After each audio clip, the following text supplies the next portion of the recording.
Let's go on a trip for our wedding anniversary. You're always working so hard and we deserve a treat. Exactly. For our first wedding anniversary, I went all out and booked a room at a luxury hotel frequented by celebrities. I did this solely to make my husband happy, but it turned out to be the catalyst for everything that followed. Rewind to a year ago. I, Chloe, was 28, and my husband Logan was 26. We got married without dating, what you might call a 0-day marriage. We met on a dating app, which I joined on a whim after having a few drinks. I was initially against dating apps. 90% of 28-year-old women's meetings are about beauty and romance. At 28, conversations with my girlfriends were mostly about beauty and relationships. It seemed like everyone was getting married and I was getting sick of people flaunting their happiness on social media. Then, one of my friends started using a dating app. I was skeptical but intrigued. The stories about the unknown world are interesting, and the drinks go well. The more I heard, the more interested I became. So I joined the app while a bit tipsy. The next day, when my hangover finally wore off, I was shocked. My inbox was flooded with messages. Since I've started this, why not have a little fun? That's what I thought as I replied to some messages out of curiosity. I chatted with a few people, but conversations with strangers usually fizzle out. The only person who caught my interest was Logan. After about a month of back and forth, we decided to meet. Maybe because we'd been talking every day, meeting for the first time felt like catching up with an old friend. On the first day we met, Logan said, "Let's date with the intention of getting married." I had a feeling it would come to this. Of course, I had my doubts, but I went with it. Since we were considering marriage, we quickly arranged a family meeting. Looking back, I was definitely caught up in the moment. My parents were shocked, but they were happy about their usually unromantic daughter's sudden announcement. Then came the family meeting at Logan's house. In hindsight, I should have sensed something was off. "Mom, I brought home my future wife," Logan announced, clearly excited. I felt a bit embarrassed, but Logan's mom, Grace, and his sister, Lily, came out with the same level of enthusiasm. When I greeted them, "Nice to meet you," Grace said, "Absolutely. Nice to meet you too. Let's drop the formalities. We're becoming family after all." I felt happy, thinking what a wonderful family they were. The tension quickly melted away, and it felt like we'd known each other for years. Just when I thought it was time to leave, Lily asked, "So, how much do you make a year? We're family now, no secrets, right?" I was a bit taken aback by the sudden intrusive question. Logan jumped in, "I've just changed jobs, so I'm making an entry-level salary. But she's been a nurse for 8 years, so she makes twice as much as me." It was true, give or take.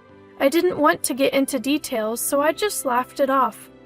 Grace then said, "Wow, you're rich. What a fortunate marriage," and patted Logan's shoulder. He seemed proud for some reason. I felt a bit uneasy, but didn't think too much of it at the time. Logan's dad had passed away 5 years ago. They were living off Lily's part-time cleaning job and Grace's pension. Apparently, Logan was also contributing from his modest salary. Grace then asked, "So, where will you live? In an apartment?" I replied, "Actually, I bought a condo last year thinking I might not get married, so we're planning to live there." Lily responded, "You own a condo? Must be nice being rich. Good thing you're getting married. You should thank Logan." I quickly said, "No, I financed it fully. The mortgage isn't much different from rent. I'm just as surprised as you are about this sudden happy development." Grace then said, "We'll be counting on you from now on. We might need your help with a few things. Let's all share as a family." The word share made me feel a bit uneasy, but since it was our first meeting, I didn't press the issue. "Thank you. I look forward to your guidance if there's anything I need to improve." With that, I left for the day. Neither of us likes to be the center of attention, so we skipped a wedding ceremony and just filed the marriage paperwork. Given my job, I rarely wear a ring, so a cheap one was fine. Of course, there was no engagement ring. The proposal wasn't what I dreamed of, but I accepted that this is how it goes. After getting married, we both continued to work hard. I was in charge of the finances. I started saving bit by bit, creating a small cushion for our lives. However, an incident occurred after 6 months of marriage. I noticed that $2,000 had been withdrawn from our account a few days earlier. The only person who could have done it was Logan. I confronted him that night. "Did you know $2,000 was taken from our bank account? If you didn't, we need to contact the bank." Logan looked startled for a moment, but quickly became defiant. "I lent it to my mom because she said she needed it. It's just a loan, what's the big deal? It's my money too." I was furious and shot back. "Why would you do that without telling me? We could have discussed it. Yes, it's your money, but it's also mine. When will it be paid back?" Logan retorted, "Who cares? She's family. She won't run away. You're really annoying about money." Logan always gets cocky when we argue. Frankly, it's exhausting. But I had a suspicion. I'd seen Logan's mom tell him she'd won $300 on a slot machine, so I figured she was gambling. They're not struggling that much financially. They own their home, and there's a pension and Lily's part-time income. They're not concerned about appearances, so they usually wear the same clothes, and eat instant food because they don't like cooking. But the $2,000 incident changed something in me. Until then, all our savings were joint, but I contribute more. From then on, I decided to save the extra money separately. Still, I thought Logan was fine as long as the in-law situation didn't come up. He was working, after all. Then came our first wedding anniversary. We're usually far from extravagant, but I thought we could splurge a bit for our anniversary. I was excited to announce a surprise trip when I got home, but Lily was there. She's been coming over frequently lately, eating dinner and leaving. I was starting to feel stressed about coming home to find Lily there after a long day of work. In hindsight, the timing for announcing the trip was bad. I was probably too eager to share the news about the hotel reservation I'd worked hard to get. Logan's eyes lit up when he heard about the trip, but the person who reacted even more was Lily. "What? Is it that hotel they show on TV? That's not fair. How did you manage to book a luxury hotel?" I confidently said, "So, we've never been on a trip just the two of us, so we decided to splurge this time." I was glued to the computer on the day the bookings opened. "The slots fill up in an instant, so it was nerve-wracking," I shared. My sister-in-law retorted, "Wow, how unfair of you. Just because you're a nurse and can go on trips any time doesn't mean you should. My mom and I struggle to make ends meet. We should be the ones going on this trip. Consider it an act of filial piety and give it to us." I had forgotten, but my sister-in-law loves to travel even though she claims to be broke. She has the time because she works part-time and takes local trains to go anywhere. Even worse, she's a habitual fare dodger, getting off at unmanned stations. She shamelessly brags about it. I honestly don't want anything to do with someone who acts like this. There's no way I'm giving up our trip to her. I firmly refused. "Absolutely not. We've been saving up for this trip. Logan works hard. We haven't even had a wedding ceremony, let alone a honeymoon, so we're splurging this time." Sister-in-law, looking displeased, said to Logan, "You married an awful wife who can't even appreciate her in-laws. This is what happens when someone in the family marries a weirdo. You should divorce her, just like I did." Logan looked down and said nothing. That made me even angrier. Sister-in-law, feeling uncomfortable, muttered, "Such an arrogant daughter-in-law," and left. Logan looked puzzled as he watched her leave. The excitement for the trip was ruined. We went to bed that night in an awkward silence. I usually feel better after sleeping on it, and I had no intention of dwelling on yesterday's tension. But then something unexpected happened. The next day, Logan said something unbelievable when I got home from work. I went to go on the trip with my mom and sister, just the four of us. I couldn't comprehend what he was saying. I was, of course, against it. I had noticed Logan's phone buzzing with texts late into the night. I'm sure sister-in-law and my mother-in-law had been filling his head with nonsense. Logan said, "I never thought you'd be so heartless. Marriage is about families coming together, not just individuals. If you're going to be like that, then you don't have to go. Am I wrong?" He's completely wrong. I get the family connection, but that's not the point. He must have been manipulated by his family since last night. We couldn't agree, and the conversation went nowhere. I was saddened that a trip meant to bring joy had led to this. The next day, with an awkward atmosphere, I came home to find mother-in-law and sister-in-law there.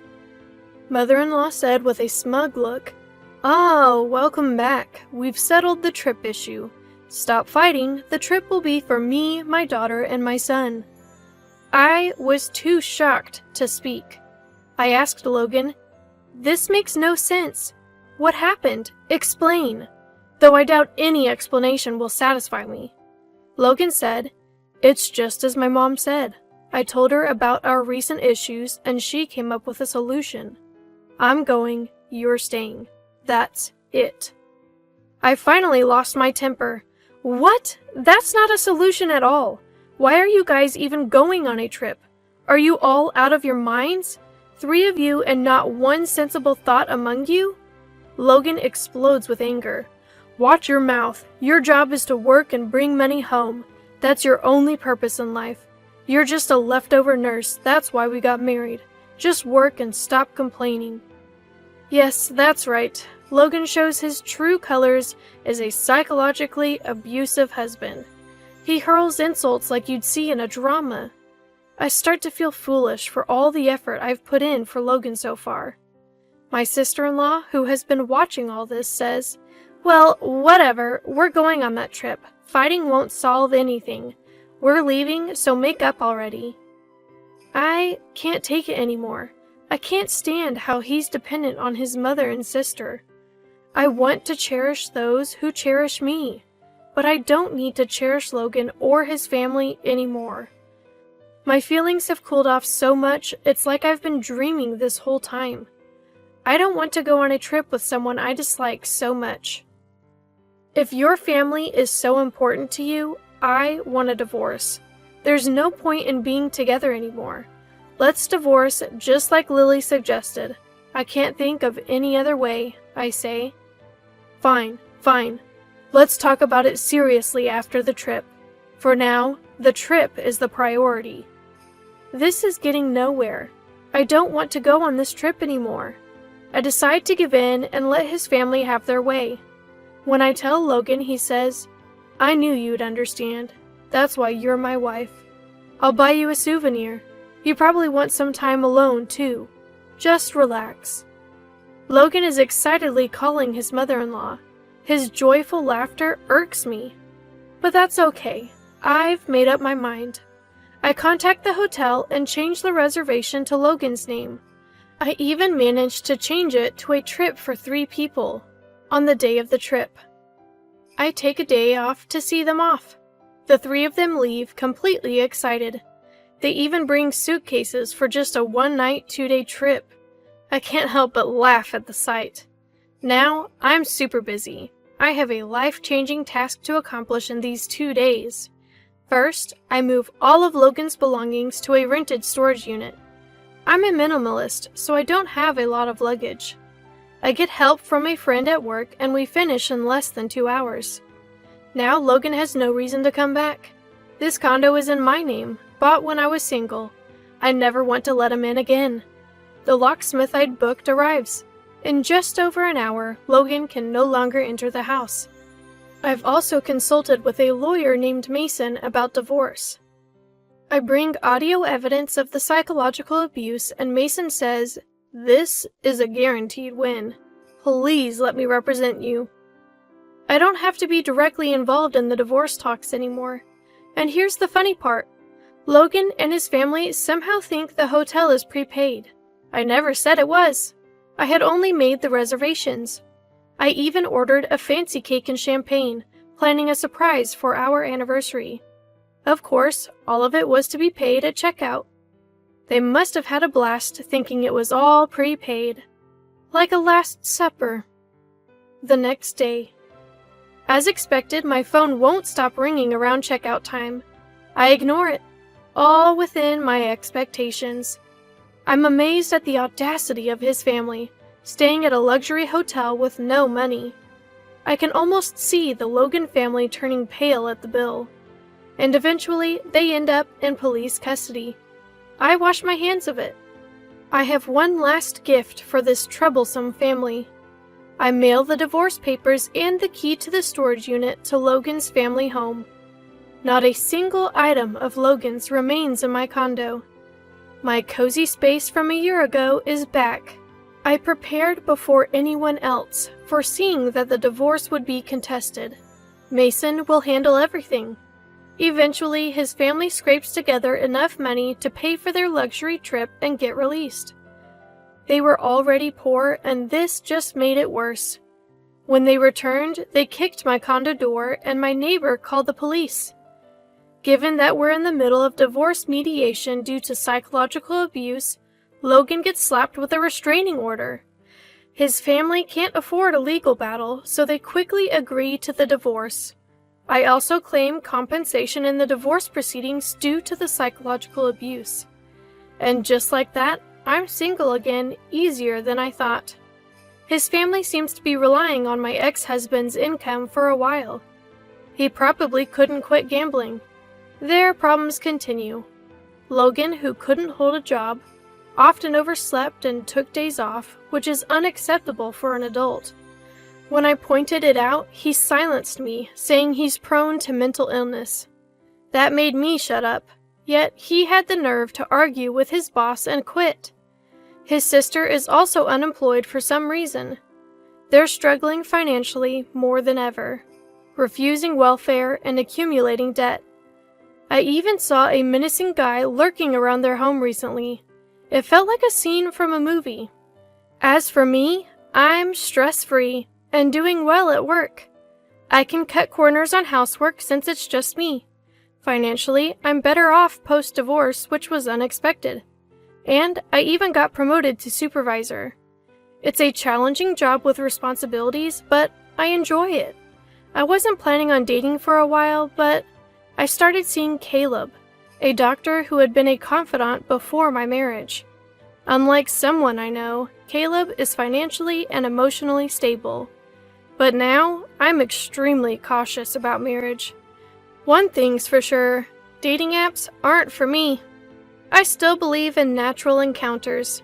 Looking back, I'm grateful and thankful that they took that trip from me.